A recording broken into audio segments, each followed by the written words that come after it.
Bien le bonjour tout le monde. Aujourd'hui, nouvelle vidéo. On va parler de plusieurs entreprises qui sont massacrées et que je considère une opportunité.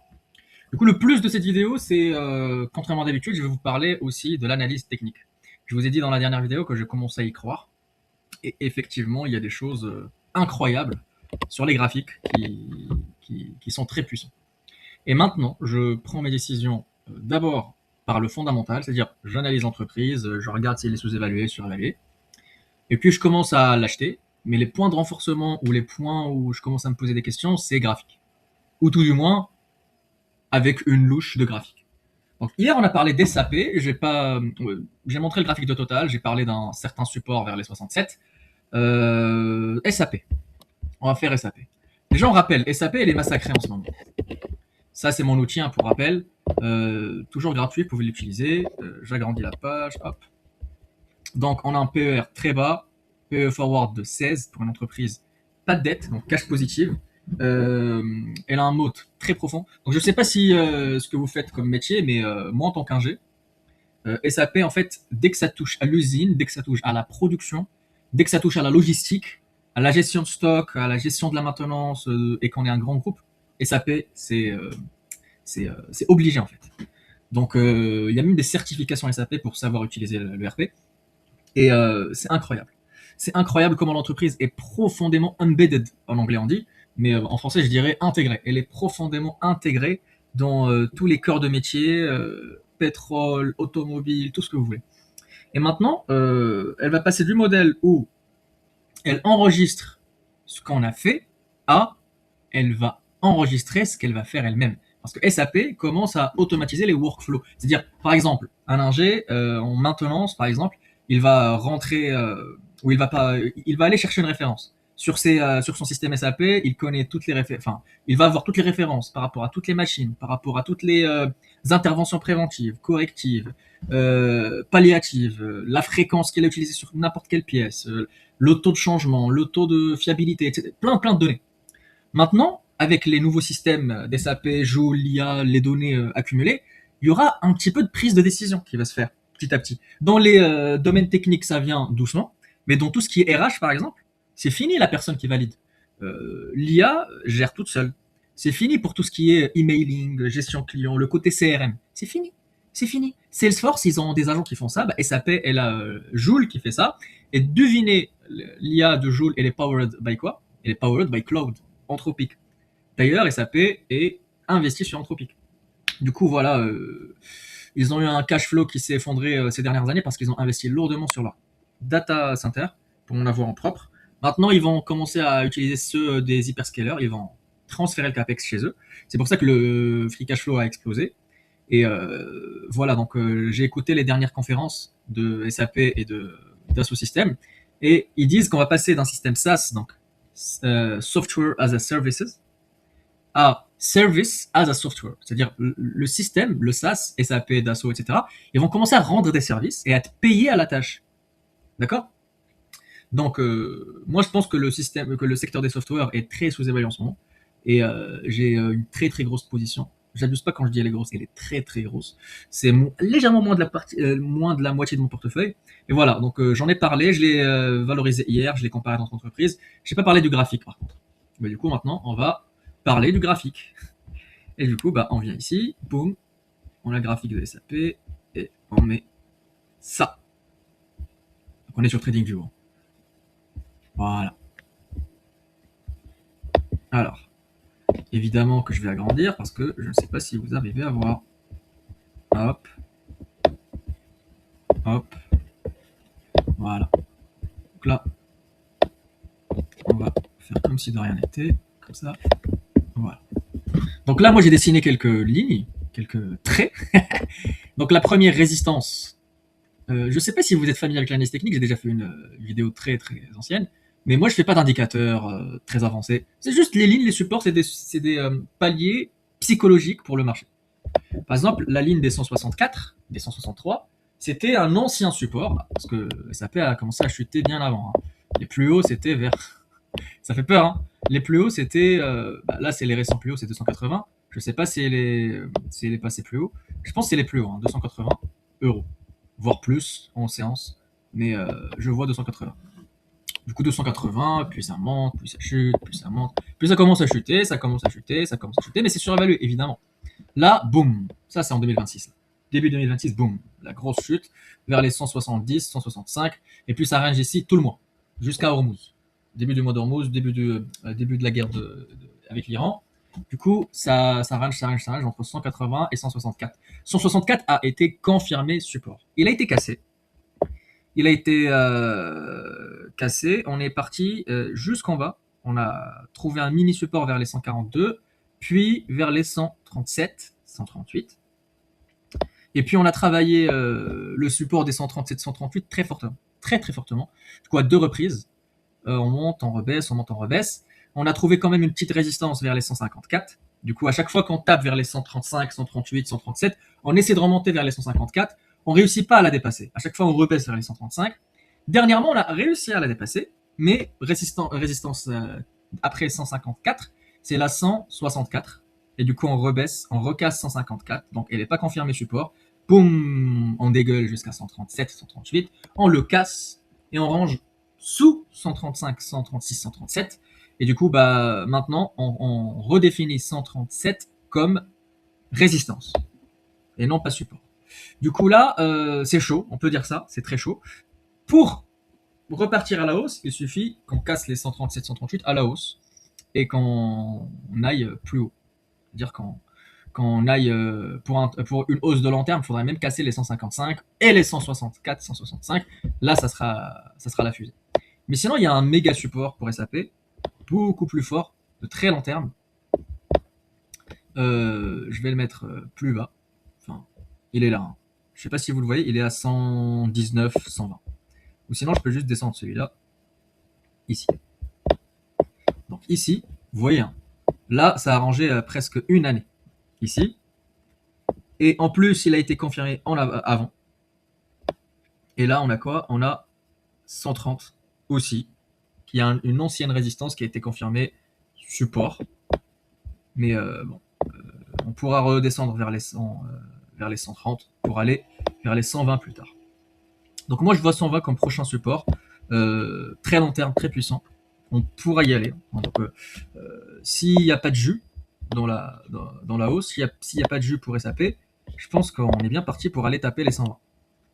Mais je vois qu'à court terme, on n'y est pas, on lutte. Donc possiblement, on récupère la résistance des 135, on repart à la hausse. Et on va chercher la résistance des 164 à peu près. Voilà pour SAP. On passe à la deuxième action, Microsoft. Vous allez voir que l'analyse technique est incroyable. Parce que, incroyable. Voilà. Donc bien qu'elle a pris 5%, on va voir que techniquement, c'est pas ouf. Mais bon, on va voir. Du coup, il faut savoir que Microsoft, elle a un PER très bas, mais il est fabriqué, il est artificiel, parce que il y a dedans les plus-values d'OpenIA. Il y a aussi les craintes du marché, parce que leur backlog, c'est-à-dire les commandes passées pour Azure, pour leur chiffre d'affaires futur cloud, qui s'élève à plus de 400 milliards, hein, incroyable, bah, la moitié, c'est OpenAI. La moitié, c'est OpenAI, et OpenAI, comme elle est à risque, le marché panique. Ils ont un free cash flow ridicule, parce que, voilà, donc imaginez la boîte, elle fait 3 milliards, 4 milliards en bourse. Voilà, elle a baissé, donc maintenant elle fait moins de 3 milliards. Et le free cash flow est de 37 milliards. Et sûrement, il sera négatif l'année prochaine. Donc le CAPEX divisé par l'operating cash flow, c'est 78%. 80% des operating cash flow l'année dernière ont été passés en CAPEX. L'année prochaine, on a annoncé des CAPEX encore plus gros. Donc là, on avait utilisé 100 milliards, je pense. Cette année, c'est 135 milliards. L'operating cash flow, c'est de 170 milliards, donc on a de la marge, mais faites attention. Évidemment, les rentabilités sont excellentes.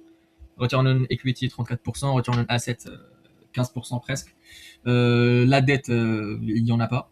Il y a une dette, mais il y a du cash, beaucoup plus de cash, du coup la dette est insignifiante. Il faut savoir que les operating cash flow sont très puissants. Et si vous valorisez l'entreprise par capitalisation divisée par l'operating cash flow, bah, c'est très peu cher, c'est 16-17 fois. Si vous valorisez par le PER et que vous normalisez par rapport à la plus-value, on est à 25 fois les bénéfices et à 20 ou 19 l'effort. Donc on est très, très peu. On va faire une valorisation rapide avant d'aller sur les graphiques. Je pense que Microsoft n'aura aucun aucun mal sur leur business ERP, logiciel, sur leur business hardware, sur leur business data center, sur leur business IA, de faire 10% par an. Ça, c'est de la rigolade. 5, dans les ans 5 ans. Payeur futur, de 25. On est large, on est très large, et on peut acheter pour faire 10% par an jusqu'à 419. Donc là, on est bien. Si on prend la technique inverse, moi je veux pas faire 8%, moi je veux plutôt faire 10%. Même 10%, ouais, 10% de bénéfices par an, c'est super simple. Ouais, 25 fois les bénéfices, le prix théorique dans 5 ans, c'est 675 dollars. Là, on est à 377, donc on va doubler à peu près vers 5 ans. On fait du 12% par an. Si on met 3 ans, c'est, je pense, encore mieux. Et là, on met 25 fois les bénéfices. Ouais, on fait du 15% presque. C'est trop trop bien. Et ça, c'est des pires cases, limite. Parce que Microsoft, elle va plutôt faire du 12. Hein. Et si on fait du 12% par an, on fait du 16% en performance annuelle par an. Et si on allume ça sur les 5 ans qui viennent, toujours 25 fois les bénéfices parce qu'on ne peut pas payer moins, on fait du 15% par an en performance sur 5 ans. Ce qui nous fait un prix théorique dans 5 ans de 740 dollars. Microsoft. Ça sert à rien de la comparer, on va étayer toutes les entreprises avec lesquelles on va comparer au fur et à mesure.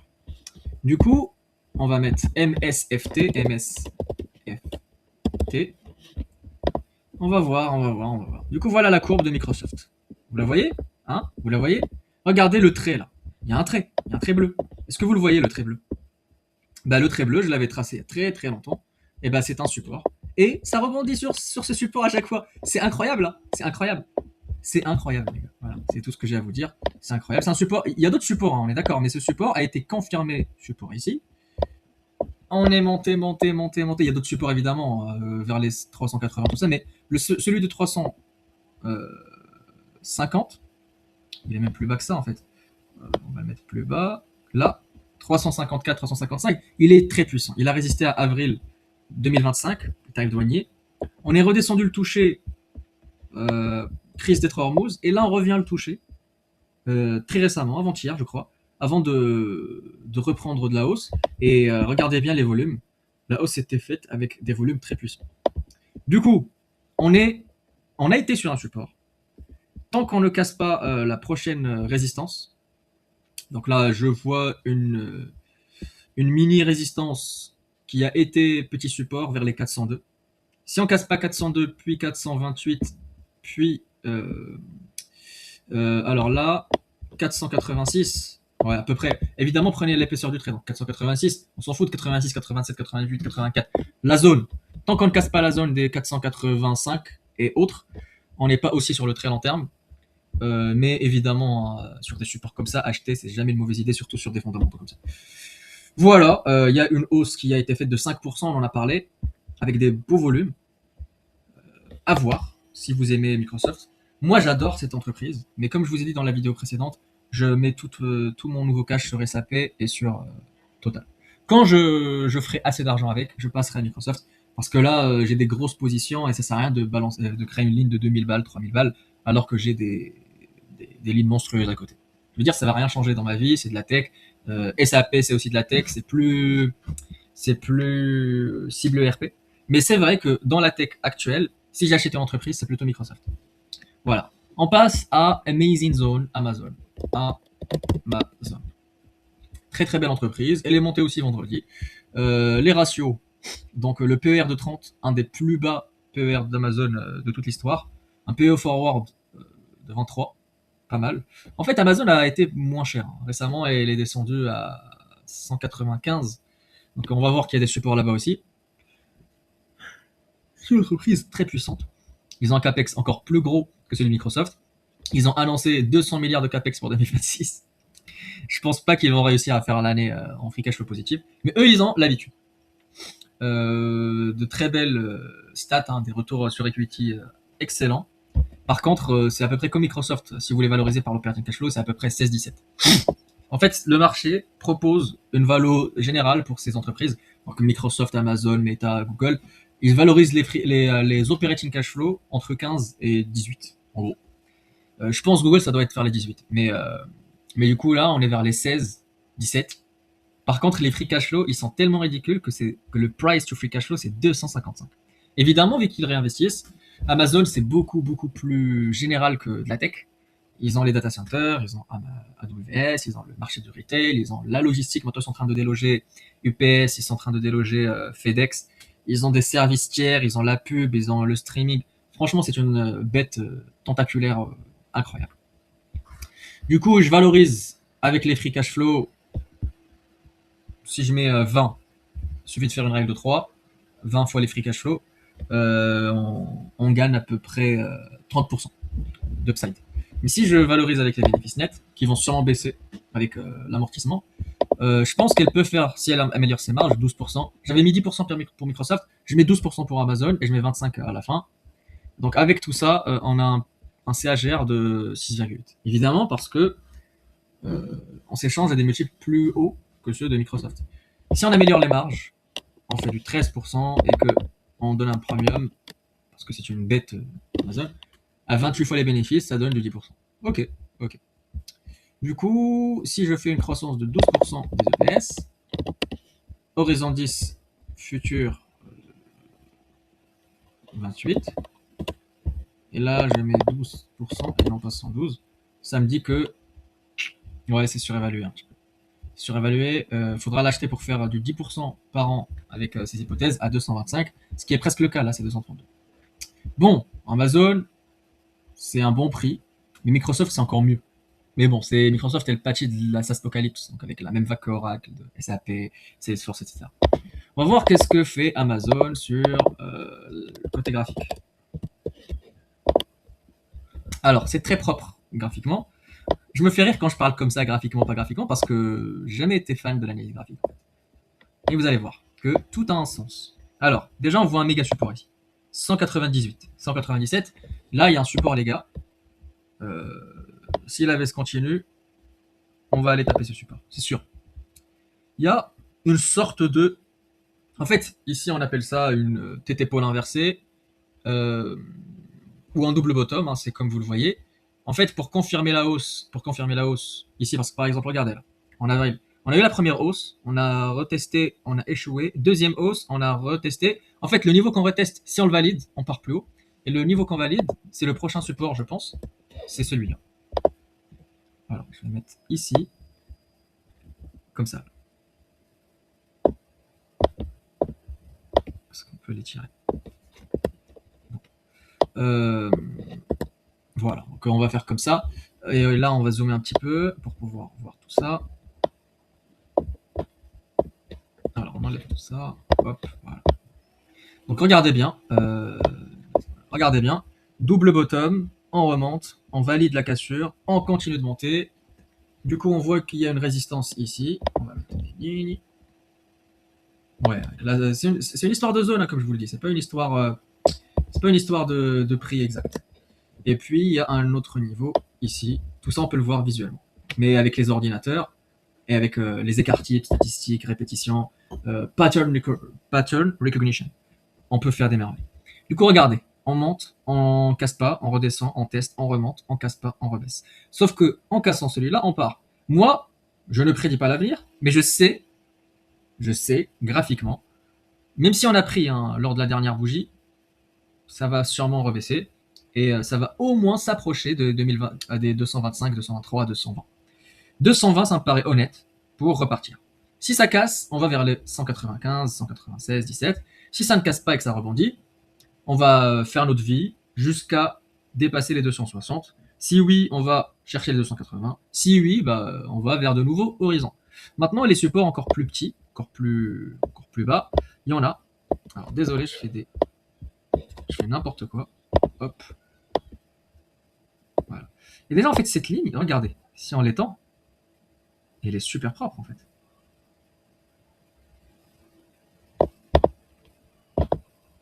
Donc cette ligne, elle a été un petit plus haut de 2024. On est redescendu. On est revenu la chercher encore fin 2025 à peu près. On est redescendu, on l'a cassé, on est remonté, on est redescendu, on l'a confirmé support, et puis ici on l'a cassé. Et c'est là on va parler des autres supports plus bas. On peut les voir avec l'œil nu. Voilà. Comme ça. Je ne pense pas qu'on ira jusqu'ici, mais c'est à voir. Donc en avril, on est parti jusque là. Non, ça, c'est pas en avril, c'était en 2024. Fin 2024, c'était rude. Septembre, octobre 2024, c'était dingue. Mais on est venu la chercher en avril 2025. Et Microsoft a rebaissé jusqu'au niveau d'avril 2025. Je ne sais pas pour Amazon, mais possible. Écoutez, possible. Voilà pour Amazon, très belle entreprise, mais attention. Netflix maintenant. Netflix, j'en ai parlé vite fait hier. Très belle entreprise. Je vais valoriser Netflix directement. Sur un horizon de 5 ans, il va faire une croissance de 12%. Il n'a pas beaucoup d'amortissement, pas beaucoup de capex. Un multiple de 25, c'est de la consommation entre discrétionnaire et courante, parce que les gens ont besoin de se divertir, et puis il y a de plus en plus de consommateurs dans le monde, les Africains, les Indiens, les Chinois, voilà, il y a plein de nouveaux marchés. On fait du 13% par an avec un prix cible dans 5 ans de 137. Si on prend un horizon plus court de 3 ans, et en 25 fois les bénéfices, on fait du 14%, ce qui est très très bien. Très très bien. Voilà pour Netflix. On va vite fait faire l'analyse technique. Netflix. Donc, NFLX, je pense. Voilà, c'est bien ça. Wow, voilà, c'est très propre aussi. Franchement, l'analyse technique, je me fais peur. Voilà. Je me fais peur tellement c'est propre. Du coup, là, est-ce que vous réussissez à voir déjà des niveaux? Il y a un niveau ici. Un niveau ici qui a été cassé. Hop. C'est le niveau des 107. Il y a un niveau ici.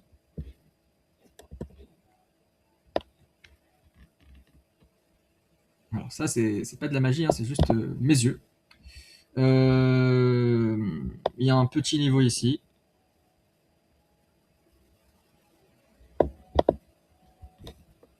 On est parti le chercher vite fait. Je détaillerai tout ça. Voilà, boum. Alors attendez, celui-là, on le remonte un petit peu. Voilà, comme ça.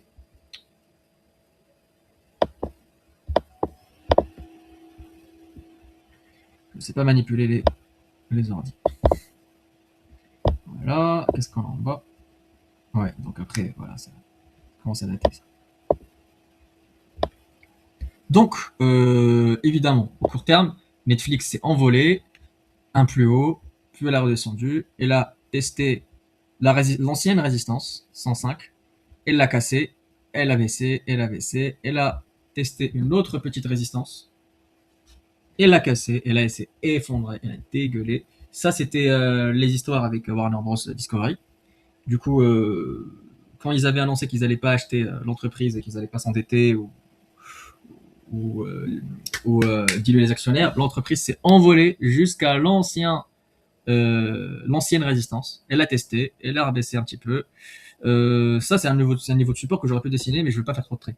Puis elle a remonté, elle a cassé, elle a remonté, elle a échoué sur la résistance juste au-dessus, et bim, ça redégueule. Et là, on est sur un niveau de support qui est plus ou moins puissant quand on essaye de protéger. Donc Netflix, si elle résiste au support, il y a de fortes chances pour qu'elle remonte vers les 100, qui est son prix théorique d'après nous. Sinon, bah, ouais, qu'est-ce qu'on a comme support? Ouais, on a une sorte de support oblique de long terme. Ouais, mais voilà. Donc là, je pense, prochain support. Wow. Ça, c'est les seuls supports que je vois qui sont très marqués. Hein. Après, je vois 34, après, je vois 54, après, je vois 58. C'est des supports qui ne sont pas aussi forts, je dirais.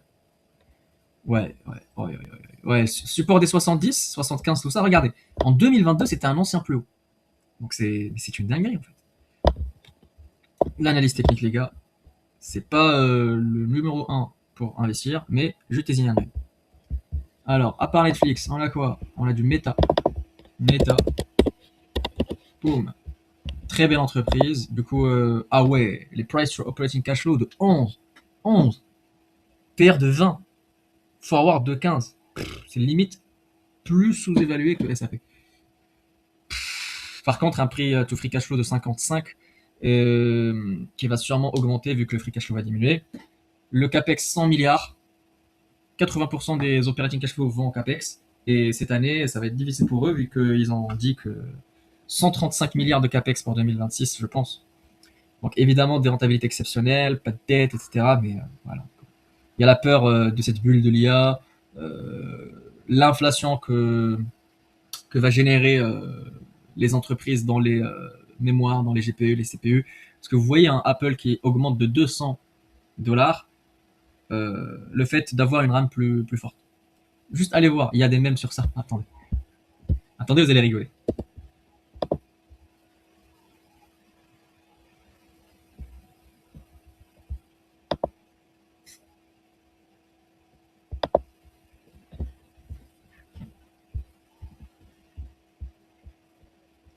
Attendez.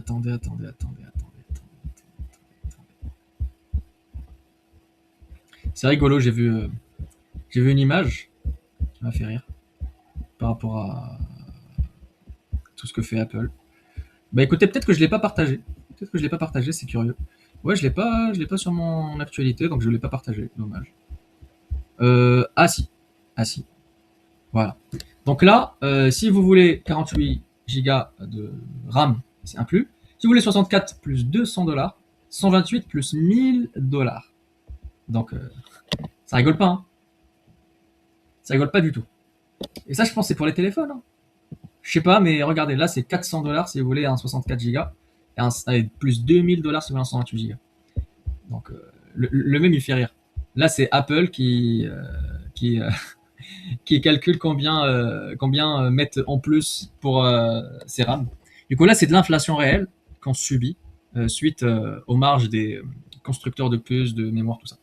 Donc, les entreprises ont peur que ça vienne ici, que les coûts des, des hyperscalers explosent. Parce que regardez, avec 100 milliards de capex, avant, on pouvait se faire par exemple 5 data centers. Maintenant, peut-être qu'on peut en faire que 2. C'est une sorte d'inflation, hein. Et du coup, leur coût explose. Le retour sur investissement qu'ils gagnent par rapport à ce qu'ils mettent en capex diminue, vu qu'il y a de l'inflation. C'est quelque part comment dire, les inquiétudes. Du coup, il ne faut pas prendre ça à la légère. Mais quand même, Meta, c'est fort comment elle se évalue. Après, il faut avoir confiance, si vous faites confiance à Zuckerberg, et savoir qu'elle tourne beaucoup, voire quasiment que à la pub. L'IA, c'est pour améliorer la pub. Il n'y a pas d'autre business derrière. Ils louent pas de data center, ils n'ont pas d'IA générative ou de modèle d'entreprise. Donc c'est très particulier. C'est pour ça que c'est la plus sous-évaluée des 7. Et si on fait l'analyse technique, vous allez voir, Meta, c'est propre aussi. Aïe. Mais regardez la dinguerie. Là, il y a un trend de long terme et on le rejoint quasiment tout le temps. Tout le temps. Et ben là, normalement, si on le rejoint, on va vers les 130 à peu près. Vers les 130. Et prochaine résistance, je vois ici une résistance. Hop, vers les 670. Et une autre résistance vers les 760. Et un sommet vers les 800 à peu près. Donc pour Meta, je vois le cours un petit peu traîner encore avant de s'envoler. Qu'est-ce qu'on a d'autre comme entreprise? Évidemment Google. Alors Google, elle a baissé quand les autres ont augmenté, intéressant. Price to operating cash flow de 23,5. Cher quand même. Elle n'est pas très chère par rapport au PER, par rapport au PER forward. Le price to free cash flow est ridicule, vu qu'elle n'a pas beaucoup de free cash flow. Elle a annoncé 180 milliards pour 2026, mais sur l'année glissante, ils ont déjà 150 milliards de capex, 180 milliards à peu près d'operating cash flow, ce qui fait un free cash flow ridicule d'à peu près 30 milliards. Du coup, le rachat d'actions va diminuer, le dividende va augmenter timidement. Très belle entreprise, mais qui est un peu chère. Genre, vous aviez des rentabilités de malade si vous l'achetiez à 180, 170, 150.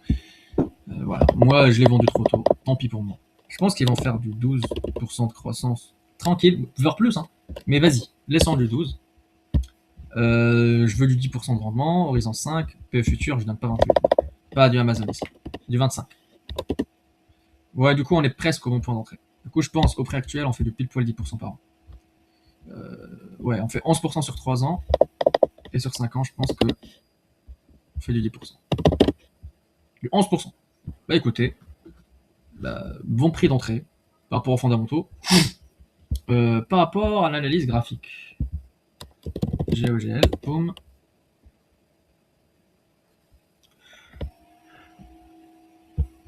Voilà, donc je vois un support ici. Je vais le dessiner. Un support vers les 233. Je vois un autre support ici vers les 270. Et je vois un support, résistance support, vers les 380. Si on résiste, parce que là on est à 300, combien là On est à 342, non? On est à combien? 338. 338. Si on résiste sur ce support-là, si on reste sur ce support, si on ouvre, on légère baisse, légère hausse, ou on défend ce support en général, il y a de fortes chances qu'on aille rechercher les plus hauts historiques très rapidement. Sinon, on va baisser vers le prochain support. Donc il y a des mini-supports, hein. Je vois un mini-support ici, vers les 300, 296, mini-support là. Mais sinon, il y en a un autre plus fort, c'est les 272. Et un autre qui a confirmé la hausse, c'était 235 à peu près. Sinon, il y a celui d'avril, dernier, c'est à peu près 145.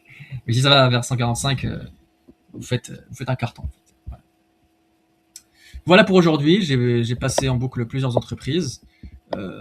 Donc vite fait, on va faire ExxonMobil, pour ne pas oublier le pétrole. ExxonMobil, à peu près comme Total. Donc, par contre, elle a cassé son support. Là, il y avait un support vers les 143, 144. Elle l'a cassé, a reconfirmé. Sinon, on part vers les anciennes résistances. Donc une résistance vers les 120. Si ça casse, une résistance vers les 105. Ou sinon, on va chercher une sorte de support oblique comme ça.